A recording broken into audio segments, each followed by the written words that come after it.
what is your leadership style? Because I know you and Jason are not the guys that are screaming in the locker room or screaming on the court. That's not how you guys do it. So what's your leadership style? I don't know. You might see me. Yeah? All right, let's go. Different this year. It might be a little different this year. All right. No, I don't mind. You know, I always want to go with the flow of the team. You know, so we've always had a lot of voices kind of going on in the locker room. And even last year, we had Grant, Blake, Smart, all very vocal guys. So, you know, you don't always want to overstep or say too much. But, you know, I think this year we got more, you know, quieter guys. So I think there is some room for some voices to speak up, and I don't mind being one of them.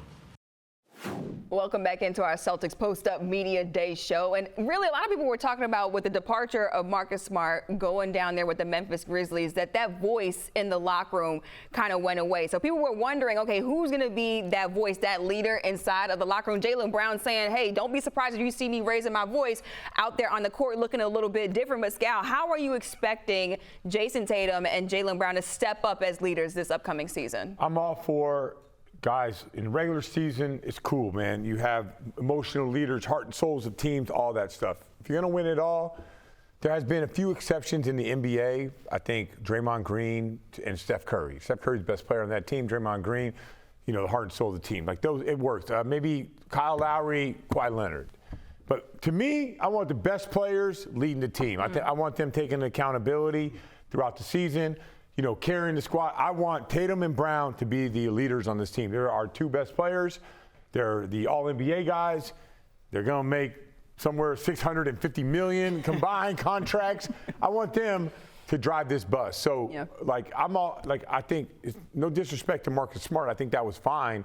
But right now in this team, I want those two guys to be that voice. And I always feel like when you're that voice, you have to carry yourself differently. You have to work harder. You have to make sure you hit the weights. You have to make sure you're held accountable. You hold other people accountable. You got to be accountable yourself. And obviously, coming off the Marcus Smart trade, there's that natural void for them to be able to open it up. And they won't come out and say they could have worked with Marcus here, but you clearly, when you made the decision to move on, just because of what you were able to get in return, now it just puts the emphasis even more on the Jays to be those vocal leaders. I'll also be curious to see, how does Drew Holiday fit in here? Can he bring, having won a championship, can he be, I think he'll be more Al-like in terms of being the quiet leader, but he's been through it, and maybe he'll pick his spots to speak up. But I do think it just ultimately falls back on the Jays. They've got to be a little bit more vocal, or at least lean into the way they lead, even if that's a little bit quieter than your normal leader, and find a way to guide this team. You don't have to lead all the time with your voice, right? And I said this earlier when we were doing the live stream, and I was talking about Kevin Garnett, right? As boisterous and as loud as he can be, the thing that motivated, I think, everybody on the team was coming to practice, and I'm dragging my ass in a little late, right? I'm still going to be on time, but I'm dragging in, and I walk in, and he's in a full sweat, already worked out, been in the weight room and done these things. So now I'm looking at myself like I'm out of pocket. I'm out of pocket when he's the best player, one of the best players in the world, probably the best player on our team. He's here getting it in, and I'm just now I can't do that anymore. I got to make sure that and that was a silent way to lead. And Jaylen has 300 million reasons to talk, and I ain't counting his pockets, but he got 300 million reasons to be that voice now. Right? And that's the reason why you get paid the big bucks, is because you have to be that voice when you need to, and you have to lead by example. But then at the same time, you have to let guys know, hey, man, you're not bringing it. We need you to lift up your effort. And those guys work. Tatum and Brown, they work. They've always worked. They've, like Peyton Pritchard, he works too. Like I've seen the way that they interact. You can tell when guys are working at a different level. I've seen Steph Curry work. It's insane. Kevin Durant, insane, right? So that holds weight when you raise your voice. When you are good, you have success, all NBA, money, whatever it is, but you also work, and now you are holding other people and telling them, it goes a long ways when a guy does that. And meanwhile, Jason Tatum spending plenty of time with Paul Pierce during the off-season training. Take a listen to what Jason Tatum said about how it impacted him going into this year. Spent a lot of time with Paul Pierce this summer, which was great. He was really motivated. Paul actually lost 15 to 20 pounds, and it was about 4 weeks. He came to the gym every day, and it was cool to have him around. told us a lot of stories about championship team, a lot of things that can try to help apply to this year. And hopefully we see a lot more of Paul.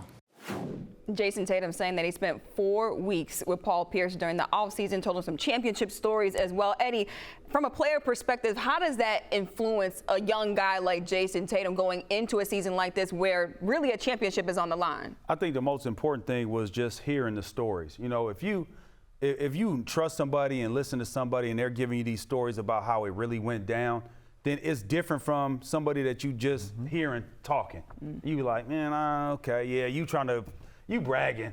You just, you capping right now. You just want to you just want to make me feel little. But like Paul is giving genuine advice to Jason at that time.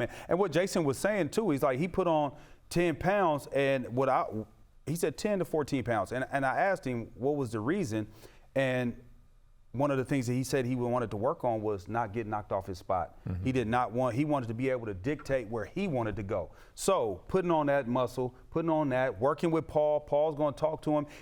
JT also said that he didn't really do any court work with Paul. It was just mainly in the weight room. And then from there, Paul just watched him work. And then they just talked after that. So I think you can't get better advice. You talk about a top 75 player, a guy that MVP of the finals, perennial all-star, just one of the best players to play in our era.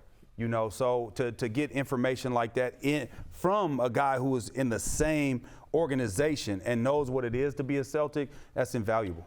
And Paul is a competitor, big time.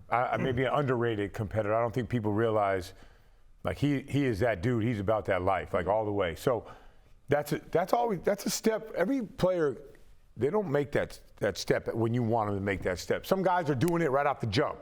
Michael Jordan came in this league, bam, he's like thinking about winning all the way. It took him a while, but he's competing, right? So Tatum has won at so many levels, but to take that next step, it's hard to do, and Paul's done that. And so I think that if you add, it's great Celtic, Paul Pierce, but what Paul was like, from what we know about Paul and what we've seen in Jason Tatum or know about Tatum, that's a good guy for him to meet up with. A lot of the players, they came in early, and it really feels like Forsberg, like this team going into this season, they're kind of embodying those 08 vibes. They're really trying to hone in and lock in to get over that hump, to get a championship. Talk about some of those guys coming in early to media day, really before training camp, but then expressing that at media day. So you just remember, like, these veterans don't have to be there early. They can roll in whenever. Like, some guys roll in a couple days before in some of these cities. Some guys like James Harden don't show up. We talk about leadership. How much does it matter to, if you're Jordan Walsh and you're a rookie and you walk in and your first day,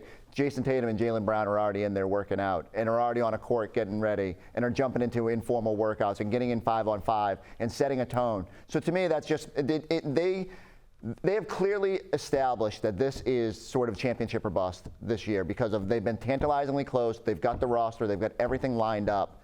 And you just get the feeling that they wanted to make sure that everybody throughout this roster understood that.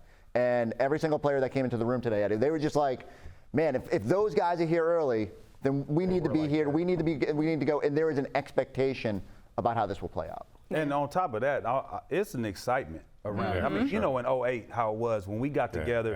And I think the best thing, we knew it though. We knew. It was like, okay, if we stay healthy, can't nobody mess with us. But I think the best thing that we had going for us is we did go overseas and we were forced to bond with each other. Well, these guys been here for a couple months, so that's their bonding time. That's like them going overseas and bonding it together. And like you said, if Jordan Walsh walks in and sees Tatum, Brown, and all these guys getting down and working, I mean, it kicks you kick into gear. Yeah. You have to follow suit. Yeah.